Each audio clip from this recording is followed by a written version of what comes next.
Hello and welcome. Today I'm going to make a very famous Odia sweet dish, and that is Rosabari. This recipe takes a little time, but seriously this is so very delicious. So let's start. I have all the ingredients for the dough, in which I have 1 cup of chena, and apart from that I have 1 tablespoon of atta or whole wheat flour, 1 tablespoon of suji or semolina, 1 tablespoon of powdered sugar, and then I have about half a teaspoon of cardamom powder. I'm going to begin by mixing all the ingredients together. Mix all the ingredients really well. Do ensure that the chena you're using is pretty dry, because if you have a lot of moisture in the chena, by the time you make the dough it's going to get really soft and you cannot form the rosabaris properly, it's going to fall apart. So do ensure that the chena is very dry. You can see here it's not sticking to my hand because it's very crumbly and dry. It looks very dry though, but by the time I knead to a soft dough it's going to get really soft.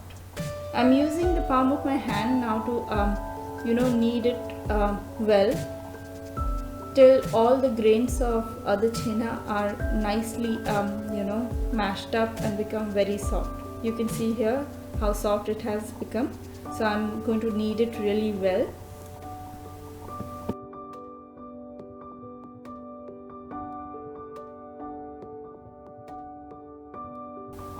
After kneading, the dough is ready. It's very soft, almost like butter. The next thing is to make the rosabaris. Take a little of the dough and make a ball.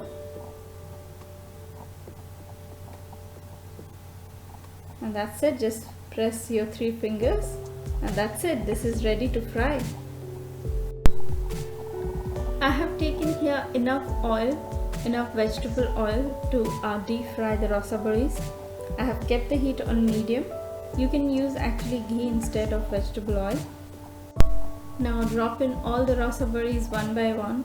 I have made the rosabaris pretty thin because I like it a little thinner, but if you really want pretty thick rosabaris, in that case you can make it that way. And I am going to deep fry it till it becomes golden and brown. You can see here it has puffed up just like a puri. Once the puris become nice golden and brown, I am going to take it out and then I'll drop it in some hot milk. You can see here one has already got the color. Once all the rest of the puris get the nice golden and brownish color, I'll just take it out.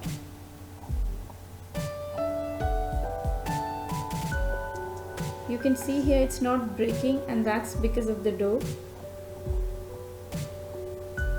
Yeah, all the puris are almost done. The rosabaris are ready. Now the next thing is to add it to the hot milk.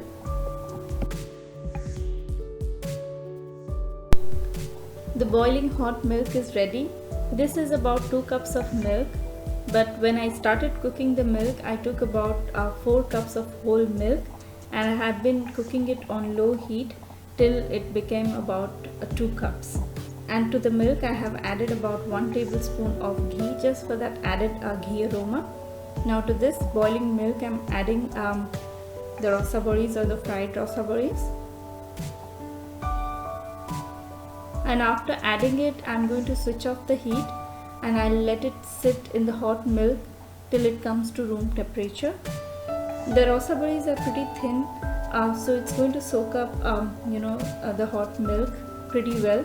But if you have made really thick rosabaris, in that case once you add it to the milk, just cook it for about a minute or 2 on low heat, so that the rosabaris soak up the milk really well.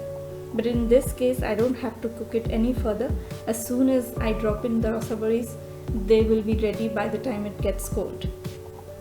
But the dish is quite shallow, so I'm going to transfer it to a deep dish so that the rosabaris are soaking the milk well. Finally, rosabari is ready, garnished with some fried raisins and few strands of saffron. The garnish is absolutely optional. If you don't want to garnish it with anything, just serve it as it is with the milk. I remember when we used to get Rosabari, it used to come in an earthen pot, and that would be kept in somewhat a cooler place so that the milk doesn't curdle. So do ensure when you are storing it in the fridge.